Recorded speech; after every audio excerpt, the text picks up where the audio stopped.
Senator Rubio, how are you, sir? Hey, Mark, thank you for having me on. I'm well. No, my pleasure. So they had a big vote over there. A lot of Democrats and Republicans voted for this. I mean, what the hell are we doing here? This will do nothing whatever to protect this country from a fiscal disaster. Yeah, I mean, so the way I view it is the government already has a $17 trillion debt. It has to borrow another $680 billion or so this year just to operate the government. So people understand what that means. Is we already owe $17 trillion. In order to run the government, we have to borrow $680 billion. And now, we're being asked to support a budget that will increase that by another $63 billion over the next 2 years. And to pay for it, they're promising spending cuts over the next 10 years. So we're going to increase spending by $63 billion over the next 2, but we're going to pay for it over the next 10. And, of course, you know how reliable that is because some of the promised cuts that were part of a budget that was passed in 2011 are actually being erased as part of this deal. So, and look, I do understand the idea that, we have to do things that continue to function around here and so forth. But I also think there's this grave issue that we face, which continues to get worse on the tune of about $600 and some odd billion a year. And you're not going to solve it by continuing to do it. What do you say to people who say, and this is pretty much the refrain now, well, we got Obama in there and we're doing the best we can? Well, look, I understand that sentiment because we do have Obama there, and it is difficult to manage the country and solve our problems with someone who believes that all the answers lie in more spending and in more government. But I also think that the reason why I ran for office, and I think I speak for others that ran, whether it's in 2010 or even before or after, is to deal with this very issue. I mean, this issue goes to the heart and to the core of what the limited government movement in America is about. And by the way, this shouldn't just trouble conservatives. Irrespective of how you feel about how much government should or shouldn't be doing, I don't think anyone believes that we can have a government that consistently, forever, spends more money than it takes in at this alarming rate. And that, to me, is the issue we should be focused on. And again, this budget just doesn't address it in a satisfactory way. Well, why do people also think this was the best we could do? I mean, it's my understanding from others in the Senate that the House didn't really work with conservative or Republican senators. Is that correct? Well, I'm not on the conference that negotiated this, so you'll have to ask the Senate members that were on it. I'm not on the Budget Spending Committee and so forth. I kept tabs on what they were discussing, followed it in the press, talked to my colleagues about it, was pretty familiar with what it was going to do in the direction that they were headed. I recognize that you're negotiating with Patty Murray, and so you are going to, obviously not have the kind of budget you and I would put forth. But I do think there are certain issues that need to be confronted, like that spending cap that was in place. And I don't think the sequester is the best way to reduce government spending because it doesn't go at the drivers of our debt. The drivers of our debt are programs like Medicare and Social Security that are structured in an unsustainable way. But in the absence of a serious measure to do something about it, the sequester was the second best option, as bad as it was. And unfortunately, this actually undoes some of those agreed-to cuts and replaces it with future cuts that are probably never going to happen. Certainly won't happen over the next 2 years. Why is it assumed the government would be shut down? Unless everybody goes for this deal. I mean, it's not necessarily the case. Well, I can promise you the government's going to be shut down or is going to face this very serious problem in functioning the day that we can no longer continue to borrow, the day that the world credit markets come to us and say, you guys owe so much money, it's such a large percent compared to the size of your economy, we don't think that you're a viable option to continue to lend money to. And it's going to happen even before then. No, but I agree with that. But I'm talking about this Ryan Boehner.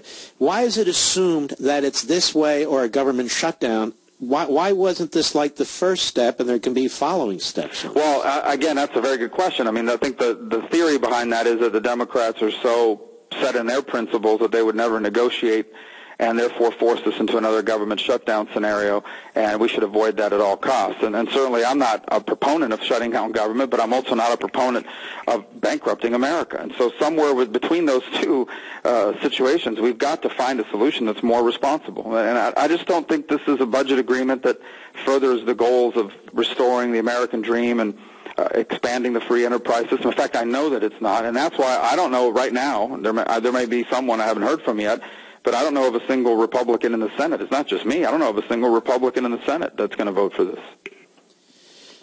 You're saying that no Republican or the vast majority of the Republicans will vote against this? In the Senate. Right. I mean, there may be an exception, and people may change their mind, and there might be others out there that are still undeclared. But every Republican senator I have spoken to, and I've spoken to probably more than 25 already, have all told me that they are not supporting the budget. So it's not just the right-wing Tea Party groups that are under attack, huh? Well, look, I don't, again, obviously I think that Tea Party groups and others are strong believers, as most Americans are, that our budgets should be balanced, that government should not be spending more money than it takes in. But I think all Americans are of that thinking. I mean, you look at public polling and it shows that even a majority of Democrats understand that we cannot continue to do this, that the road we are on right now is going to rob us of the things that make America special. And the longer we wait to address it, the harder and more disruptive it's going to be. But it will have to be addressed eventually, because you either run out of money or you run out of borrowers. Mm-hmm. Well, there's no question about it. I mean, can't escape the laws of economics, can you? You can't escape the laws of math. I mean, math says that eventually, if you spend more money than you take in, you can't do that in your personal lives. You can't do that in any business. There's no organization in the world that can consistently do that. In fact, 49 out of our 50 states right now have constitutional provisions that basically say you cannot spend more money than you take in. When I was in the Florida legislature, every year we had to balance our budget, and every person listening to this show has to balance their budget. The only entity in America, and perhaps in the world, that consistently doesn't do it at such a pace happens to be our federal government. Now, but the argument persists that this is the best deal we could have gotten. I don't think it is the best deal we could have gotten. Do you? Well, I think we certainly could have held the line on the spending reductions that were already agreed to. Obviously, given flexibility to the military to spend and prioritize where they want, I think a better deal would have been one that at some point makes some substantial down payment or some movement on the real drivers of our debt, which are entitlement programs that are structured in an unsustainable way. This doesn't do any of it. I wasn't in those negotiations, but if this is the best we can do, then I think the country's got big problems. Do you think the Republican Party as a whole does a good enough job explaining this to the American people? I think this is a huge problem. Yeah, I think we've got to work. I think we have real challenges in the Republican Party. The primary challenge that I see is that too many Americans have been led to believe that the Republican Party and the conservative movement stands for the people who have already made it. That's false. In fact, the people who benefit most from the status quo are the people who have made it. I mean, you look at complicated laws and complicated regulations. Who can afford to deal with that? Big companies that have lobbyists and lawyers. Who can't afford to deal with that? Someone who's trying to start a business out of the spare bedroom of their home. They can't hire a lobbyist to come up here and help write the laws. That's why we are against big government. One of the main reasons why we are. And we've got to do a better job of convincing people of that, because it happens to be true. The other thing I'd say, Mark, is the single greatest generator of upward mobility, of economic empowerment, of being able to improve the lives of your family, the single greatest generator of that is called the American free enterprise system, and big government undermines that. And so if you're out there trying to get ahead in life, give your family a better life, find a good paying job, big government is crushing you. And the evidence is, look at the last 5 years. $17 trillion now we have in debt, 20 million people out of work, the smallest labor participation, meaning the smallest percentage of people working than at any time in recent American history. This is a horrible track record, but predictable. That's what big government always leads to.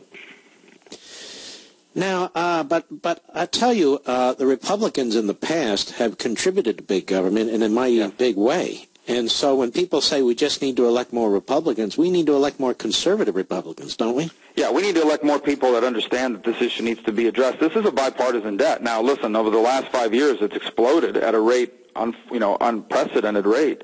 I mean, the first year alone, the president borrowed and spent $800 billion just for the stimulus. And obviously put in place policies that accelerate that.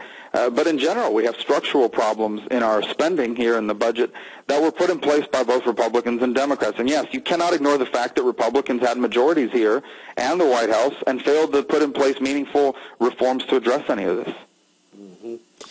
So you think this will pass in the Senate, I take it, then the Democrats will support this? Well, they're going to need 60 votes to pass it, right? They won't be able to get 60 votes to get through a procedural hurdle unless Republicans participate.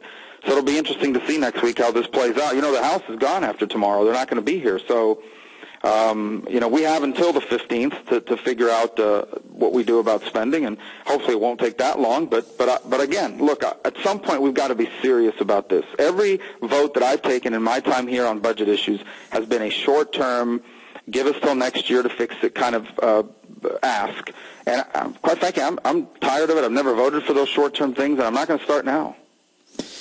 This is interesting. So the 60-vote threshold, but typically enough Republicans cross over, they vote for the procedural issue, then they vote against it, and then they go home and say they're against it. So, if past is prologue. We'll see what happens. I mean, that's why they vote in public. Mm-hmm. And they all want to go home, so you can see that. Well, Senator Rubio, we appreciate it, and we appreciate your no vote. Yeah, well, thank you, Mark. Thanks for having me on. Happy holidays, happy Merry Christmas, Happy New Year, all the happies. All the happies, and for everyone listening, just thank you again for the honor to serve here and to serve my state of Florida.